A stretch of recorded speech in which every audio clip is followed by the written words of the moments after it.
But before we look too far ahead for Arsenal, let's just take a moment to reflect on where they are in terms of, the turn of the year. I know they've played a game more than a couple of the teams who will be hoping to catch them, or certainly more than City, who'll be hoping to catch them.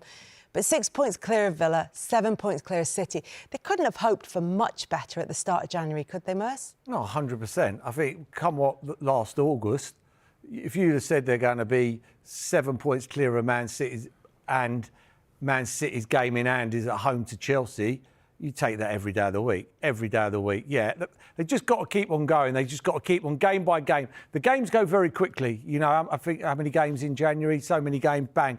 Before you know it'll be March and then it starts. The last 8 games. Man City will be thinking, if we can get within 3 points of Arsenal with 7 games to go, we will fancy our chances very strongly. If it's at 6 and 7s, I don't see it. But get down to 3, and then I think it's proper game on. That's what Man City will be aiming for. And it's not just that. It's the semi-final of the Carabao Cup. It's top of the Champions League table. Everything is going so well for them.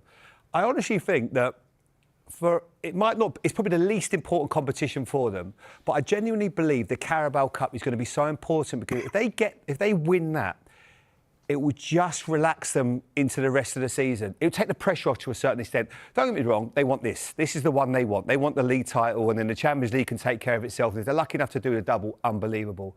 But I do think that they've just got to win a trophy. And winning that Carabao Cup, because it's not the sort of game you want to lose against a big rival. You know, it's like of Arsenal, Chelsea. It's a huge one for them.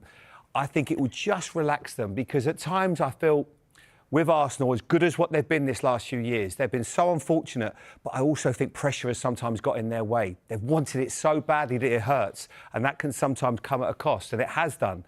But I feel that if they can just get that one and everything else, there's no reason why with this squad, because look at the players they're not even bringing off the bench. They're not even bringing off Eze today, who's an unbelievable player. They have got such an incredible squad, and that has been their downfall over the last few years, Paul. But that squad is going to be so important. Natalie pointed it out there. I was talking to Mikel Arteta about it there, about how busy their January is. But there are away games in the Premier League between now and the end of the season. You look at the Manchester City one, and if it stays sort of nip and tuck between them within sort of 3-4 points, then that could potentially be significant come the end of the season, and on the 18th of April. But do they look winnable to you, Paul? Yeah, they all look winnable. I think what they won 5 and drew 2 of them games. Obviously, Leeds weren't in the Premier League, so if they can match what they did last season, that means they draw against Man City and they draw one and win the others. They take that tomorrow morning. They take that tomorrow morning, but on any given day, you've only got to go back to last year. Ball goes over the top, Saliba gets sent off, lose the game. It just takes that one bit of lack of concentration or a bit of luck or bad luck here and there.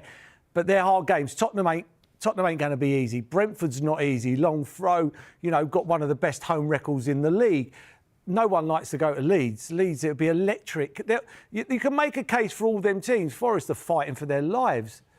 So, when they play Wolves might be shackles off, or who knows, Wolves might have won 4 on the trot. It's all about timings when you get down to there. How important, Paul, is it that you've got a bit of breathing space in that game, April the 18th? You don't want to be going there feeling like it's a must-win, do you? Oh, you'd want to be 6 points clear. You want to be 6 points clear. If that's a 3 point and Man City win that and go level with what would be left then 4 or 5 games, you've got to go with a team that have got over the line umpteen times to the team that haven't got over, and that's what.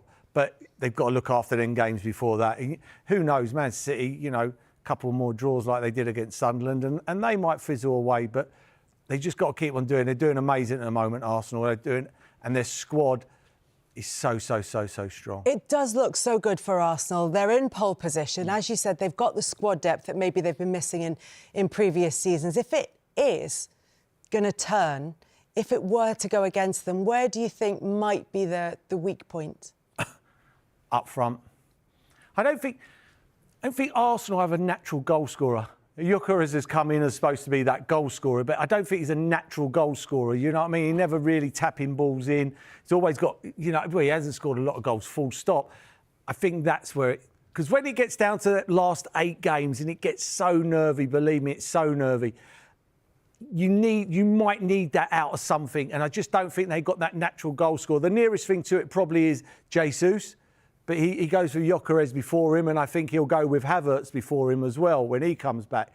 So that would be the one for me. I just don't think they have that goal scorer, do you know what I mean, out of nothing. Having said that, they managed 3 today against Bournemouth. Yeah, they got 3, but they were 3 very good goals. You know, 1 was from a centre-half and 2 from a midfield player. Again, not a centre-forward.